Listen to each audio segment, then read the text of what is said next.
I'm Maria Thereza Alves, and I'm here at the Gallery Alfonso Arteaco in Naples. And I would like to speak a little bit on my show here, which is called An Accounting.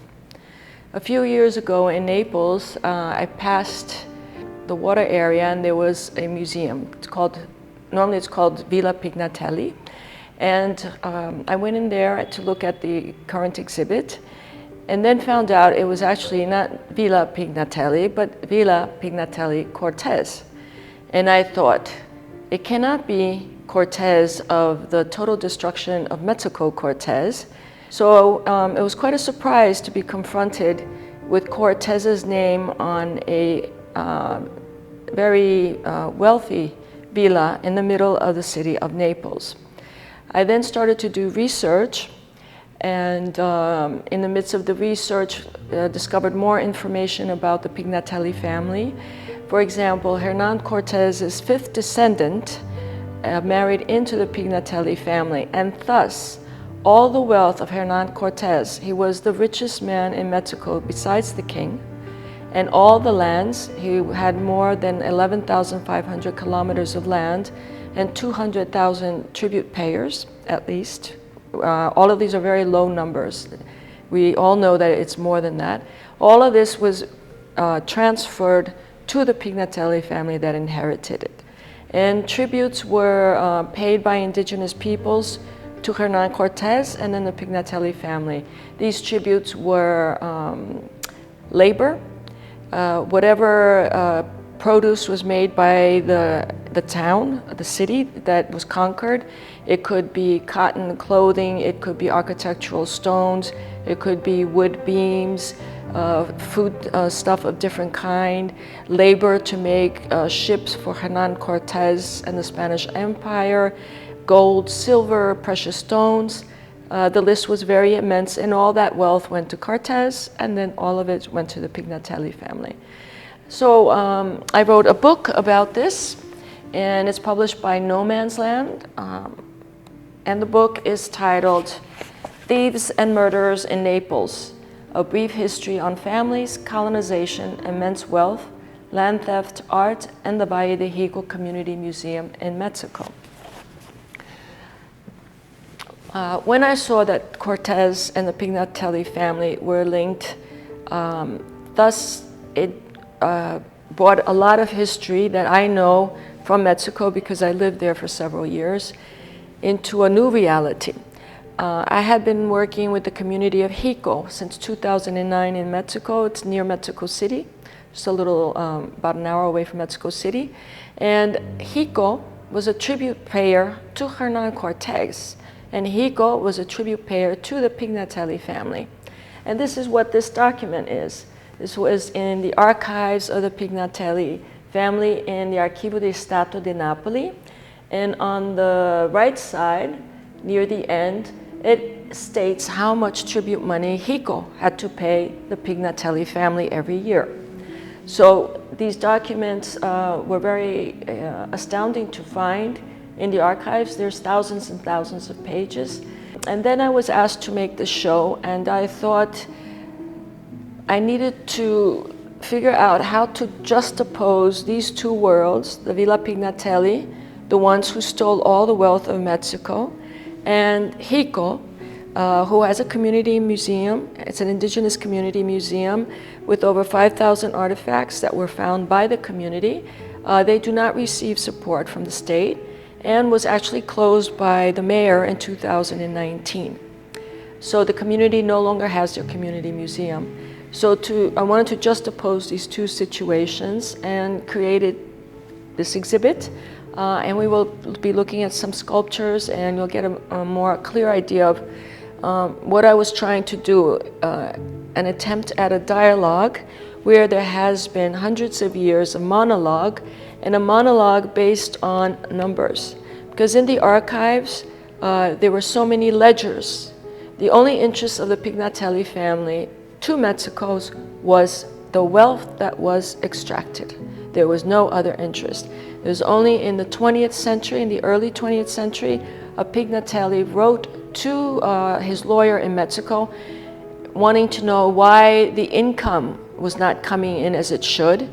there was something called the Mexican Revolution happening, and they started to lose their property due to the brutal working situations they had and the revolt of the people. And he said, can you please send us some information about Mexico? Hundreds of years after all this wealth is taken, the family finally decides to visit Mexico because the wealth was being removed from them.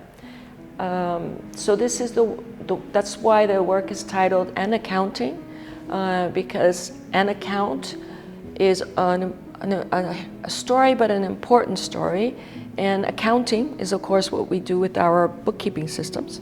So it's both an attempt to have a dialogue and to find a place to speak from to a situation that started 500 years ago, but perpetuates itself until today, when you find that the Community Museum of Indigenous Peoples has been closed by the mayor of Jico.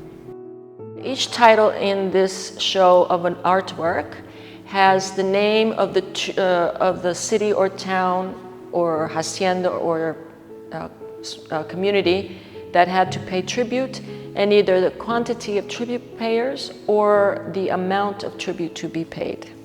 Cuatro provincias, maíz, 3,648 pesos. In these sculptures that I made, I was inspired by the Museum of Villa Pignatelli and also the Jico Museum. And the Jico Museum has over 5,000 indigenous artifacts that the community found. So here I did some replicas. Each of these small sculptures has a replica. Here is one.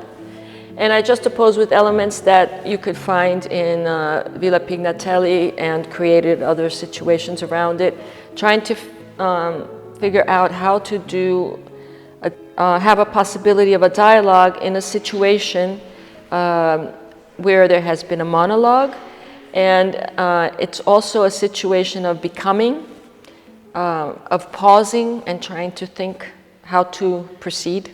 No? Here is Cortez's palace in Cuernavaca. This was the last property of the Pignatelli-Cortez family in Mexico to be expropriated, and it was expropriated in 1942. This is a photograph I made in 1985 when I lived in Cuernavaca, which was the largest tribute payer to the Pignatelli family. I didn't know anything about the Pignatelli family. I made this cyanotype print, and it's been digitalized and printed larger.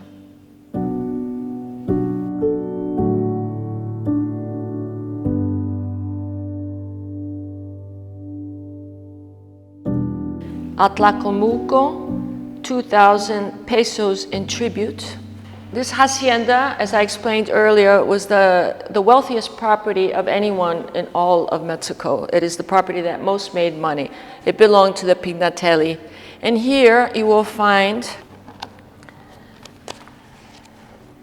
many ledgers with information about how much was grown and what was sold in Atlacomulco. And then here is Tuxtla, 2,174 and a half tributaries. Isn't this half very mysterious?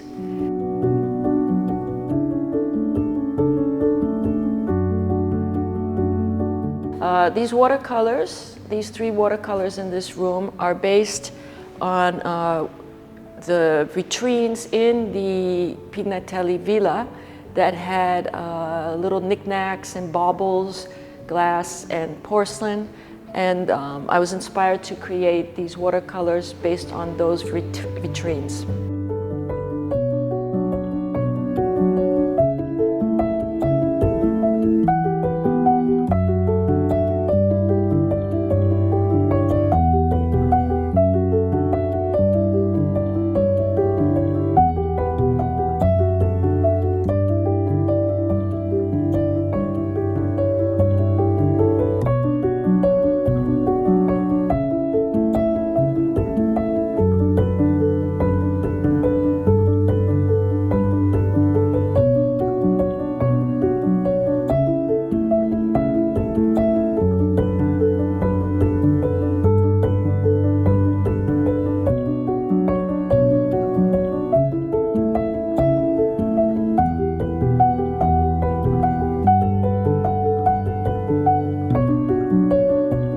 Coyacan, 3,377 tributaries.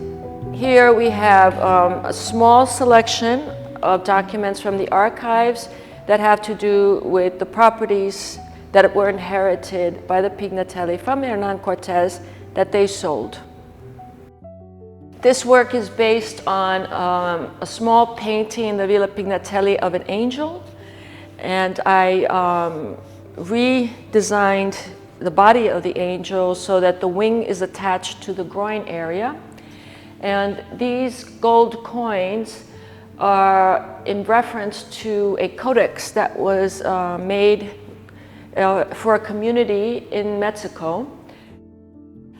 This codex was from the town of Tepetlaotztoc.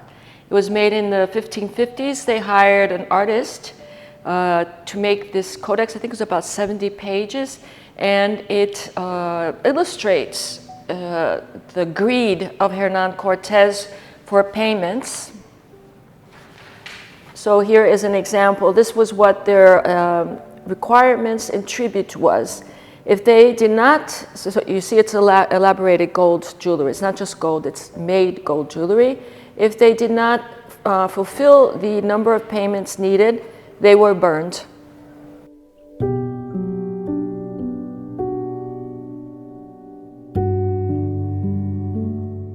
This is the pictogram of Jico in Nahuatl. The Nahuatl place names have forest and water surrounding a place name. So Jico means in Nahuatl as umbilical cord, which is the center.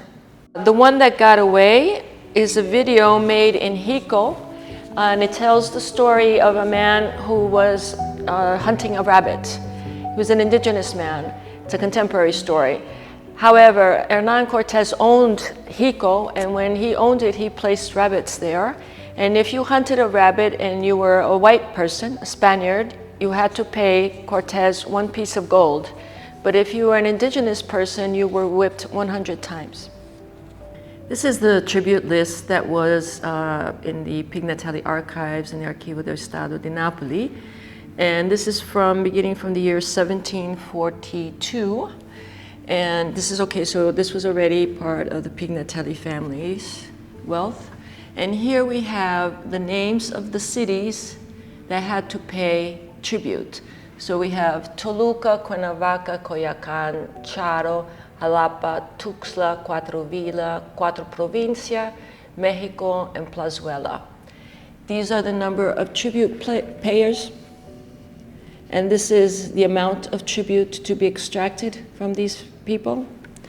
And over here are two separate properties. The sugar mill of Atlacomulco, which was the wealthiest sugar mill in all of Mexico and belonged to the Pignatelli family. And then there's the Rancho del Peno de Jico, which is the community I've been working with since 2009, and it lists their requirements for tribute to the Pignatelli family.